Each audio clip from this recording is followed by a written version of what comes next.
एक समय की बात है, एक घना जंगल था जहाँ विभिन्न प्रकार के जानवर रहते थे। उस जंगल में शेर, हाथी, हिरण, खरगोश, बंदर और कई अन्य जीव जंतु रहते थे। जंगल में सभी जानवर आपस में मिलजुल कर रहते थे और जंगल का राजा शेर था। एक दिन जंगल में एक नया जानवर आया। वह था एक चालाक लोमड़ी। लोमड़ी ने जंगल के जानवरों के साथ दोस्ती करने की कोशिश की, लेकिन वह हमेशा अपने स्वार्थ के लिए ही सोचती थी। धीरे धीरे लोमड़ी ने जानवरों के बीच गलतफहमी पैदा करना शुरू कर दिया। वह एक जानवर के बारे में दूसरे जानवर से झूठ बोलती और दोनों के बीच लड़ाई करवाती। जंगल के जानवरों में अब पहले जैसी मित्रता नहीं रही। सभी एक दूसरे पर शक करने लगे। जंगल का राजा शेर भी परेशान हो गया और उसने जानवरों की एक बैठक बुलाई। शेर ने सभी से पूछा कि आखिर क्या कारण है कि जंगल में शांति भंग हो रही है।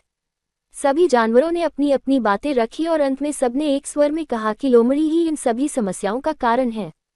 शेर ने लोमड़ी को बुलाया और उससे सच जानने की कोशिश की, लेकिन लोमड़ी ने भी शेर को भ्रमित करने की कोशिश की। तभी खरगोश, जो कि बहुत समझदार था, ने शेर को एक योजना बताई।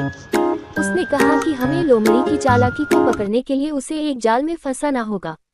शेर ने योजना को मंजूरी दी और सभी जानवर मिलकर लोमड़ी को उसकी ही चाल में फंसा दिया।